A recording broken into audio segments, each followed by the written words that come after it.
खबर शामिल कंदासीं। Army chief general Qamar Javed Bajwa अमरीका का कर्ज जी रक़म जी तकड़ी फराहमी लाइ IMF ते दबाव विझण जी दरख्वास्त करे छड़ी। ज़रियन मूजिब army chief general Qamar Javed Bajwa अमरीकी नायब पड़े वजीर वेनी शर्मिन सां फोन ते राब्तो करे अमरीका के कर्ज जी किस्त जारी करण लाइ दबाव विझण जी दरख्वास्त कई। IMF 13 जुलाई ते कर्ज लाइ पाकिस्तान के स्टाफ लेवल जी मंजूरी ॾिनी हुई। IMF के फौरी तौर पाकिस्तान के $1 अरब 20 करोड़ जारी करना हुआ, पर इहो मामलो लगातार देर जो शिकार थी रहियो आहे।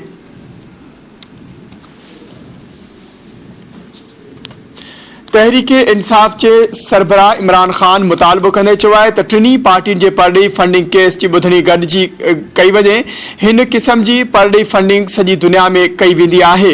ख़ानगी TV सां ॻाल्हाईंदे इमरान खान चयो त आर्मी चीफ पारां IMF खां कर्ज जी फौरी वापसी वारे मामले ते अमरीका के फोन करण इहो साबित करे थो त मुल्क मुआशी तौर कमज़ोर थी रहियो आहे। ॿी सूरत में इहो आर्मी चीफ जो कमु नाहे। इमरान खान चयो त अमरीका मौजूदा सूरत हाल में मुल्क जी मदद कंदो त छा पंहिंजो मुतालबो न रखंदो। मूंखे डपु आहे त मुल्क जी सलामती कमज़ोर थी वेंदी। तहरीके इंसाफ जे सरबराह इमरान खान चयो आहे त शुरू खां वठी अफगानिस्तान जो को बि फौजी हल नाहे। जॾहिं असांजी मईशत तरक्की करे रही हुई त साज़िश ज़रिए असांजी हुकूमत जो तख़्तो ऊंधो कयो वियो। मिफ्ता इस्माइल जा बयान ॾिसो, का बि पॉलिसी नाहे। हिकु सवाल जे जवाब में इमरान खान जो वधीक चवणो त बंदि कमरनि में कयल फैसला सलाह मशवरे सां न कया वेंदा आहिनि। पंजाब में हुकूमती इत्तेहादी मशीनरी बीठी हुई। उहे सोची रहिया हुआ त असां खटंदासीं। सियासत ॿिनि क़िस्मनि जी आहे, हिकु पंहिंजे लाइ ऐं ॿिए नज़रिये लाइ। इहो ई सबबु आहे हू चूंडुनि खां डिॼनि था, छाकाणि त खेनि ख़बर आहे त पाकिस्तान जे अवाम तब्दील थी चुकी आहे। तहरीके इंसाफ जे सरबराह वधीक चयो त हिकु गैर आइनी शख़्स पंजाब जो वॾो वज़ीर बणिजी वियो। पंजाब में का बि गवर्नेंस नाहे। चूंडूं न कराइण जो वॾो सबबु इक़्तिदार में वेठलनि जो ख़ौफ़ आहे। सियासी अदम इस्तेकाम पैदा कयो वियो, जंहिं सबबु मुआशी अदम इस्तेकाम पैदा थियो।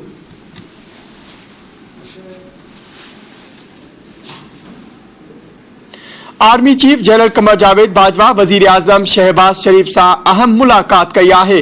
ज़रियन मूजिब मुलाकात में मुल्क जे अंदरून ऐं ख़ारजी सिक्योरिटी सूरत हाल ते गौर वीचार कयो वियो। ज़रियन जो चवणु आहे त आर्मी चीफ वजीर आजम के बरसात ऐं ॿोॾि मुतासिर इलाइक़नि में पाक फौज जे रेस्क्यू ऑपरेशन बाबति ब्रीफिंग ॾिनी। वजीर आजम शहबाज शरीफ चयो त ॿोॾि मुतासिर इलाइक़नि में पाक फौज जूं इमदादी कार्रवायूं सहारा जोगियूं आहिनि। 15 ॾींहं में पहिरियों भेरो इंटर बैंक $7 ते जी क़दर घटिजी वई आहे। गुज़िरियल 15 ॾींहनि में पहिरियों भेरो इंटर बैंक मार्केट में डॉलर जी क़ीमत में घटिताई थी आहे। जुमे ॾींहुं कारोबार दौरान इंटर बैंक जे डॉलर में 57 पैसा सस्तो थी वियो ऐं कारोबार जे इख़्तिताम ते डॉलर जी क़ीमत 239.37 रुपया थी वई आहे। हिन वक़्तु डॉलर $2.5 महांगो थी वियो आहे ऐं मार्केट में उन जी क़ीमत 245 रुपया आहे।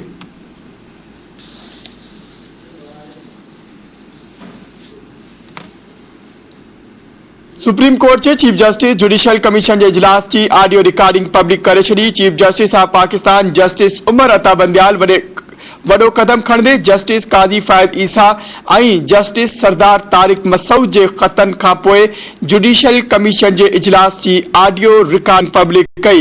जारी कयल मुजिब जुडिशियल कमीशन की ऑडियो रिकॉर्डिंग चीफ जस्टिस की हिदायतुनि ते सुप्रीम कोर्ट के वेबसाइट ते जारी कई वई। जुडिशियल कमीशन के ज़ाब्तनि में नरमी कई वई ऐं इजलास की ऑडियो रिकॉर्डिंग जारी कई वई। उन हवाले से जारी कयल बयान में वधीक चयो वियो आहे त उन मामले के प्रिंट ऐं इलेक्ट्रॉनिक मीडिया ते तकरारी बणायो वियो। जुडिशियल कमीशन के इजलास के ॿिनि मुअज़्ज़िज़ जजनि पारां तकरारी बणायो वियो। चीफ जस्टिस के जुडिशियल कमीशन की ऑडियो रिकॉर्डिंग की सरकारी वेबसाइट ते पोस्ट कई वई। सुप्रीम कोर्ट के जारी करण की हिदायत कई वई।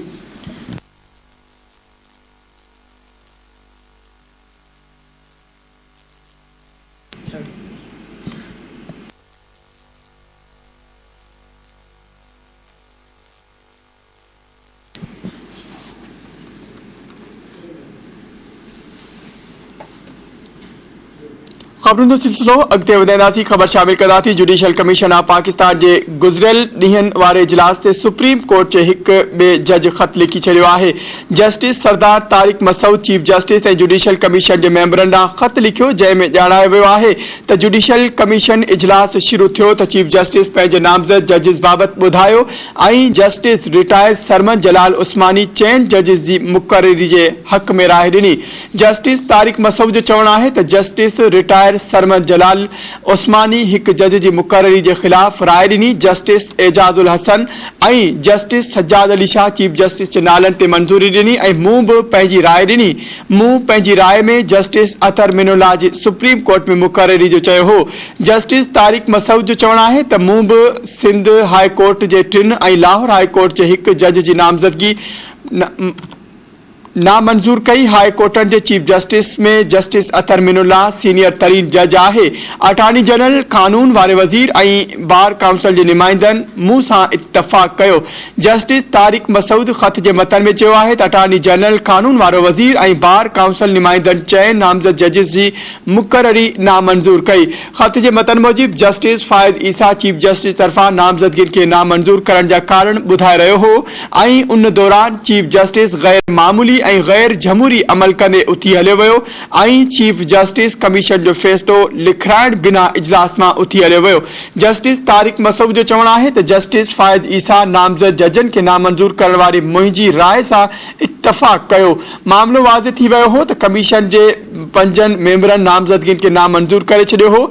चीफ जस्टिस राय ॿुधण बैदि फैसलो ॿुधाइण बदिरां ओचितो गॾजाणी में उथी हलियो वियो। ख़त में चयो वियो आहे त चीफ जस्टिस बाज़ाब्ता तौर गॾजाणी ख़त्म करण बदिरां मुलतवी चई उथी हलियो वियो। PRO सुप्रीम कोर्ट की पधराई हक़ीक़तुनि जो उबतड़ आहे। 3 कलाकनि जे इजलास में कंहिं बि इजलास मुलतवी करण जो नाहे चयो। इजलास ओचितो ख़त्म कयो वियो जीअं में शुरू थी ॿुधायो हो।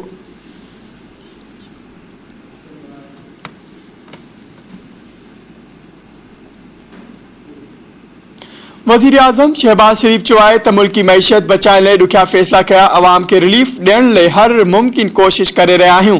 वजीर आजम शहबाज शरीफ इस्लामाबाद में पाक अमेरिकन बिज़नेस फोरम के वफ़द सां मुलाक़ात बैदि तकरीब के ख़िताब कंदे चयो त जॾहिं हुकूमतूं वागूं संभालियूं मुल्क नाज़ुक दौर में गुज़री रहियो हो। वजीर आजम चयो त मैशियत की बहाली लाइ असां ॾुखिया फ़ैसिला कया, मेहनत सां मुल्की तरक्की लाइ कोशिशूं करे रहिया आहियूं। वजीर आजम चयो त बिजली की पैदावार जो इन्हिसार दर आमदी तेल ते घट करे रहिया आहियूं। तरजीही बुनियादन ते 6-7 हज़ार मेगावाट सोलर ऐं विंड एनर्जी मंसूबा शुरू कंदासीं।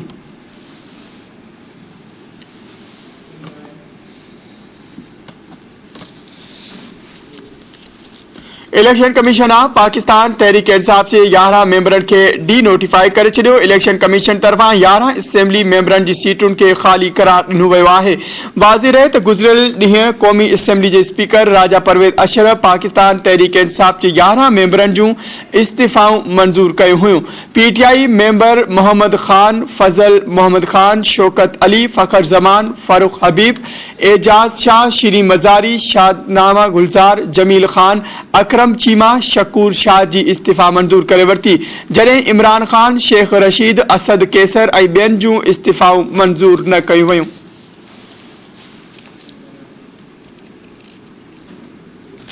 JUI सरबराह मौलाना फजलुर रहमान चयो आहे त हू तहरीक इंसाफ के सियासत खां ॿाहिरि करे छॾींदा। परडे फंडिंग केस इसराइल ऐं अमेरिका जो पैसो आहे। डफेड़ खान खां पाकिस्तान ऐं ईंदड़ नस्ल के बचाइणो आहे। पिशावर में शमूलियती वारी तकरीब कोठाई वई, जंहिं दौरान तहरीक इंसाफ जो अॻवान इफ्तिखार महमद JUI में शामिल थियण जो ऐलान कयो। उन मौके ते प्रेस कॉन्फ्रेंस कंदे मौलाना फजलुर रहमान जो चवणो हो त मौलाना फजलुर रहमान चयो त हिकु डफेड़ खान जो मुक़ाबलो करे रहिया आहियूं। मुल्क के साज़िश तहत बहरान ऐं ॾुखियाइनि ॾांहुं धिकियो वियो आहे। हर कंहिंखे चोर चवण वारे पंजाब के धाड़ेल हवाले कयो वियो आहे। हुन चयो त हू चाहिनि था त इलेक्शन कमीशन फॉरेन फंडिंग बाबति केस जो फैसलो जल्द ॿुधाए। फॉरेन फंडिंग में तहरीक इंसाफ इसराइल ऐं भारत मां पैसा वरता। JUI सरबराह मौलाना फजलुर रहमान चयो त इमरान खान के हर हिकु चोर चवंदो आहे, पर पंजाब के हिकु धाड़ेल जे हवाले कयो वियो। हू सॼे मुल्क में गॾु थी उन जो मुक़ाबलो कंदा।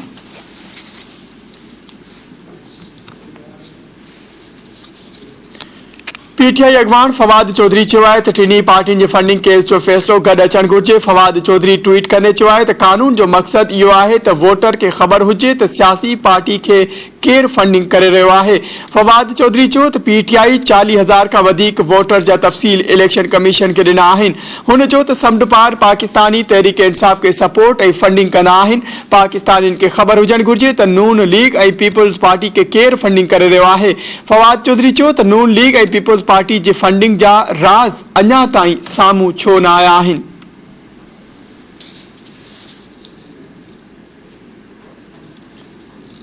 अॻूणे वफ़ाक़ी घरू वज़ीर शेख रशीद अहमद चयो आहे त नंढी चूंड बदिरां नयनि चूंडनि ते मामला तय थी विया आहिनि। अॻूणे वफ़ाक़ी वज़ीर शेख रशीद दावा कई आहे त अक्टूबर में चूंडुनि जी तारीख़ नई इलेक्शन कमीशन ऐं निगरान हुकूमत जो फ़ैसिलो क़ौम जल्द ॿुधी वठंदी। हुन चयो त करंटीना वारा बि चूंडुनि लाइ मञी विया आहिनि। रुगो फज़लुर रहमान रहिजी वियो आहे। इत्तिहादिन जी सियासी साख खाक थी वई आहे। शेख रशीद चयो त जमहूरियत मज़ाक ऐं असेंबली तमाशो बणिजी वई आहे। हाणे ख़ल्क़ ख़ुदा फ़ैसिलो कंदी।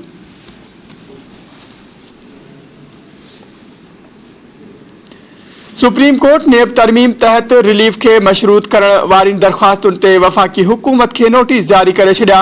चीफ जस्टिस उमर अता बंदियाल ॿुधणी दौरान रिमार्क्स ॾींदे चयो आहे त आइन तहत अदालत के पंहिंजो कमु जारी रखणो आहे।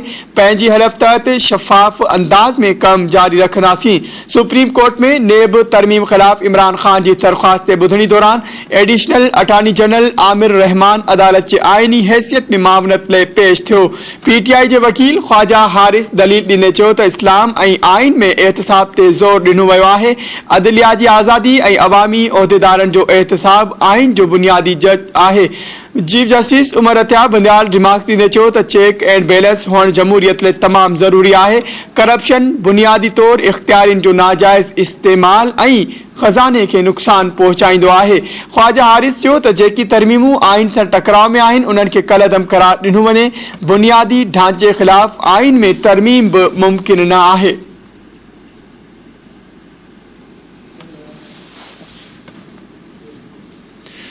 वफ़ाक़ी वज़ीर मुसद्दिक़ मलिक चयो आहे त आइन तहत का बि पार्टी पार्टी फंडिंग हासिल नथी करे सघे। बरतानिया जे अख़बार इमरान ख़ान जी मनी लॉन्ड्रिंग जो इंकशाफ कयो आहे। इस्लामाबाद में प्रेस कॉन्फ्रेंस कंदे वफ़ाक़ी वज़ीर मुसद्दिक़ मलिक जो चवणु हो त तहरीक इंसाफ़ के ब्लैक मनी फंडिंग जे नाले ते फराम कई वई। आइन मूजिब का बि पार्टी पार्टी फंडिंग हासिल नथी करे सघे।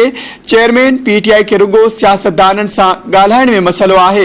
हुन जो चवणु हो त इमरान ख़ान चयो हो त दहशतगर्दनि सां ॻाल्हाए सघे थो पर सियासतदाननि सां ॻाल्हाए नथो सघे।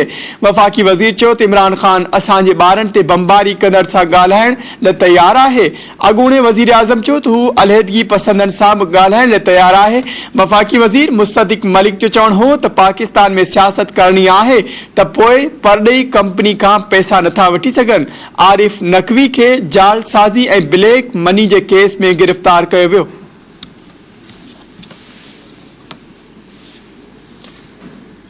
बरतानिया में हासिल कयल ख़ैरात जी रक़म पीटीआई जे अकाउंट्स में मुंतकिल थियण जो इंकशाफ थियो आहे। बरतानवी अख़बार फाइनेंशियल टाइम्स जी छिड़काईंदड़ रिपोर्ट पीटीआई जे फंड्स जी राज़नि तां पर्दो खणी छॾियो आहे। बरतानवी अख़बार फाइनेंशियल टाइम्स जे रिपोर्ट मूजिब इलेक्शन कमीशन जे स्क्रूटनी कमेटी फंडिंग जी तस्दीक करे चुकी आहे। फाइनेंशियल टाइम्स जी रिपोर्ट मूजिब अबू ज़ैबी जे शाही ख़ानदान जो वज़ीर ऐं बैंक अल फलाह जो चेयरमैन शेख अल लिहान बि पीटीआई खे पैसा ॾिना। इबराज एग्ज़ीक्यूटिव आरिफ नकवी के ईमेल करे ॿुधायो त शेख जा पैसा अची विया आहिनि जेका रक़म लाहौर में इंसाफ ट्रस्ट जे अकाउंट में मोकिलण जी तजवीज़ ॾिनी वई। पीटीआई ते फंड्स के घटि रिपोर्ट करण ऐं केतिराई अकाउंट लिकाइण जा इल्ज़ाम आहिनि। बरतानवी अख़बार मूजिब इमरान ख़ान तस्दीक कई त तारिक शफ़ी पीटीआई खे चंदो ॾिनो पर खेसि ख़बर न आहे त तारिक शफ़ी इहा रक़म किथां हासिल कई।